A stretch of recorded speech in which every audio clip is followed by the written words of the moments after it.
In the last video, you guys saw me run up and get supplies to rebuild this really embarrassing fence that I have here.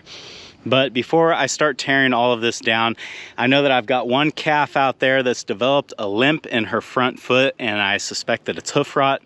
So before I tear all this down, I want to get her up into the working corral so I can get a closer look at it and treat it as necessary. While this fence is not much to look at, it actually still does kind of do the job, which is funnel animals right into that alleyway where I can then get them into the working corral and the squeeze chute. Right now the cows are down in the back pasture, so it's a little bit more of a chore to get this calf up here to work on it. I just feel like the calf needs attention right now. So while it is gonna be a little bit further for it to walk up here and get the treatment, I think the trade-off is worth it. That's what's going on today on Farmer Tyler Ranch.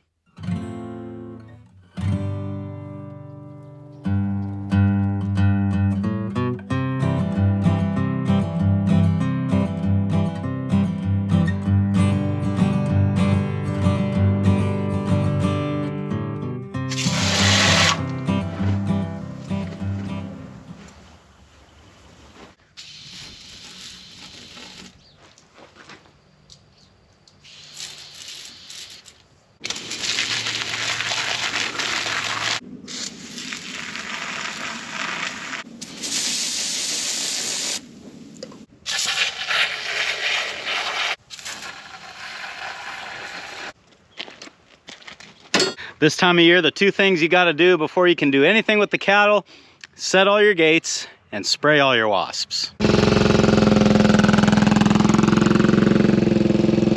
So I know I found a lot of wasp nests. I probably did not find all of them, and let's just hope that they don't become an issue while we're trying to get something done.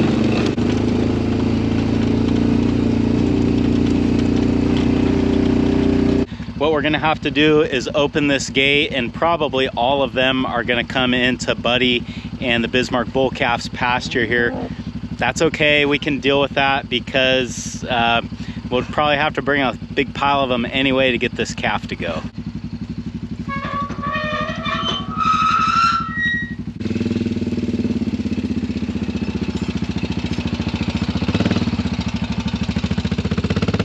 All right, let's see if we can't find her.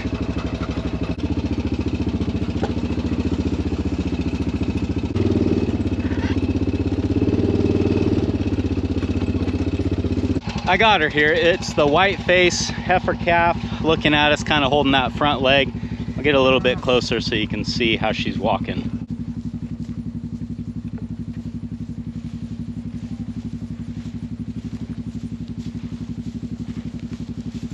Come on up.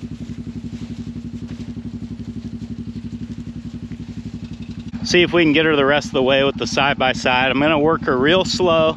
There's no sense in trying to make her run or anything like that, especially while she's limping. So we'll just push on her real easy and just kind of get her to go the way we want.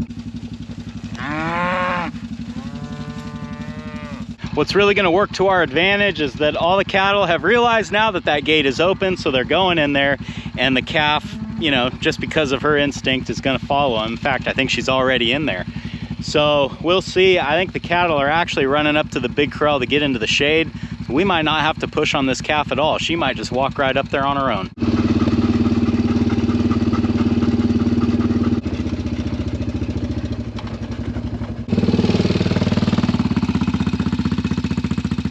There you are.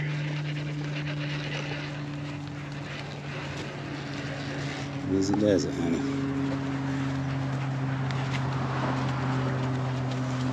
Easy does it. Easy does it.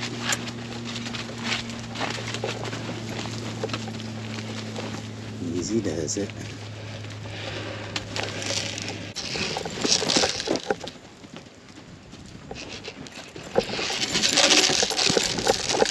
Sorry, no.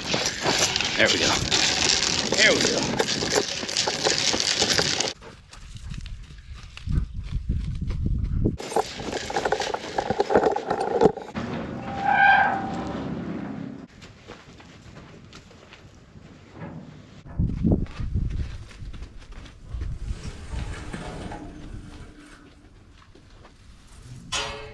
I am setting up my Gallagher W1 weigh scale today, not because I'm really interested in seeing what this calf's growth progress is, although while we've got her in there, we are going to look at that just out of curiosity. But the main reason that I want to get a weight on this calf is because I will be giving her a shot of antibiotics, and the dosage is determined by how much the calves weigh.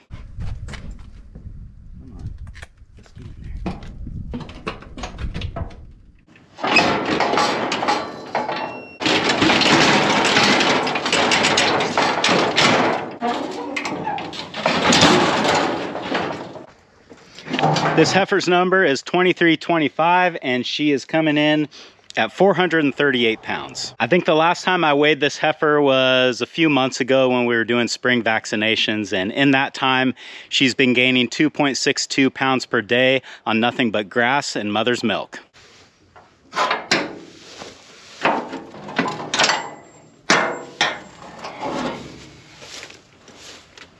Unfortunately, her bad foot is on the shady side of the chute, so I hope you guys can see what we're doing here. But if we look closely at the foot, she's got some telltale signs of hoof rot. The dead giveaways are how swollen her foot is. You can see if we compare it to her other foot, hopefully that comes through on camera, how much bigger this one is. And then you can also tell by the way her toes are spreading apart. Okay.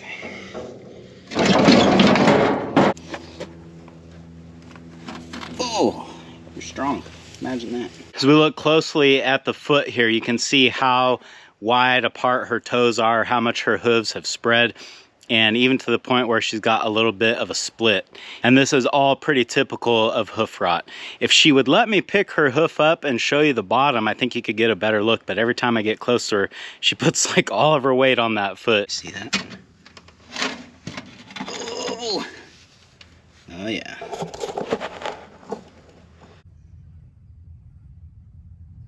The best way that I have found to treat this is with a round of antibiotics, and then I will apply some copper tox to the hoof itself.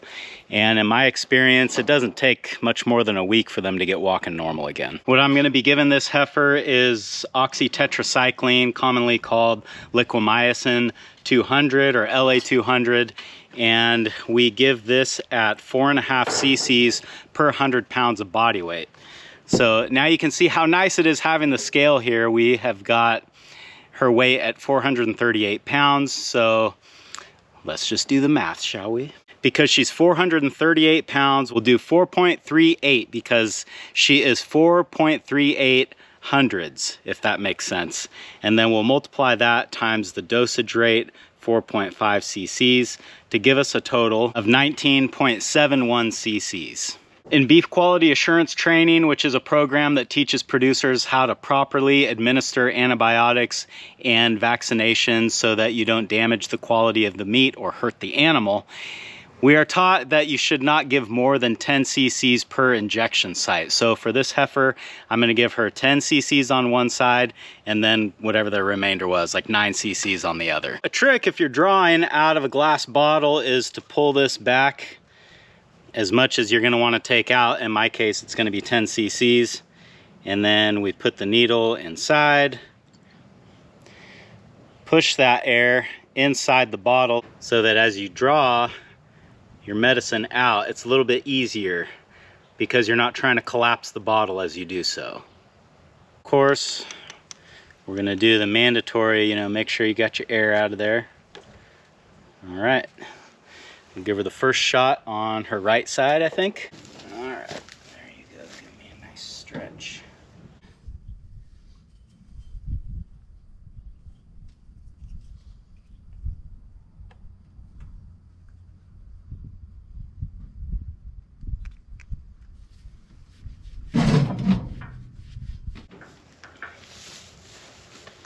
There's two types of different ways that we give injections. One is subcutaneously and the other is intramuscularly.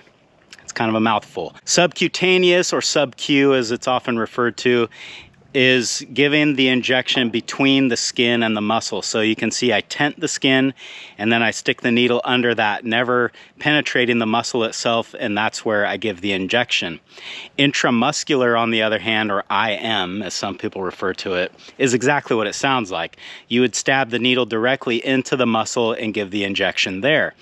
If you're giving injections IM, I usually use a smaller diameter and a shorter needle because you don't need to stab them that deep. But with a sub-Q injection, I like a little bit larger and longer needle. The other thing that I like to do, as you saw, is after I remove the needle from the calf, I'll rub that spot out with my hand to help spread that medicine and make sure that it just doesn't come right back out the hole.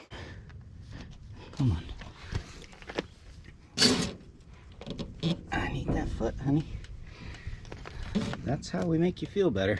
See that? She's taking all of her weight off of her back end, putting it on her front, trying to pull back on me. I need her not to do that.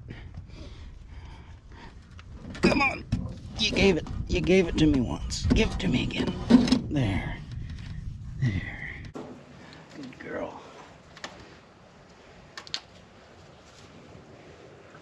Let's get the stinky stuff on you.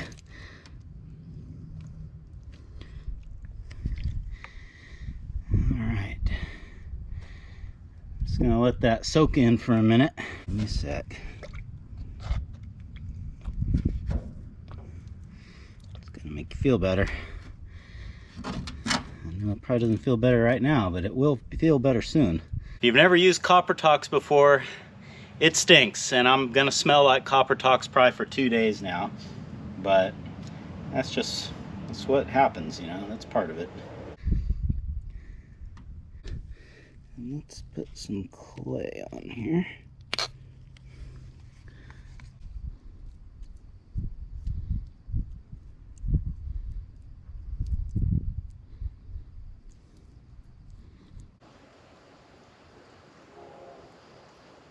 Okay.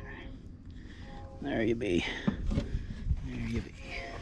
My thought process with the clay is that it's gonna kind of help to keep that clean, and as the clay dries out, it'll crack and it'll allow any drainage that needs to take place, and it'll also just kind of clean itself out over time. But I just think in the short term, it's going to help keep that clean and keep any other additional garbage from getting in there. I don't anticipate having to treat this heifer again, but never say never. We'll be keeping an eye on her here for the next couple of days and see which way she starts heading. Hopefully she starts heading the good way.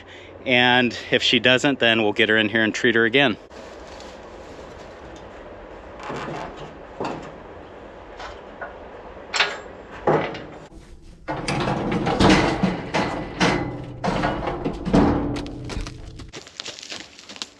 They estimate that about 75% of lameness in cattle is attributed to hoof rot. So if you see a cow limping, you can be fairly certain that that's what the issue is.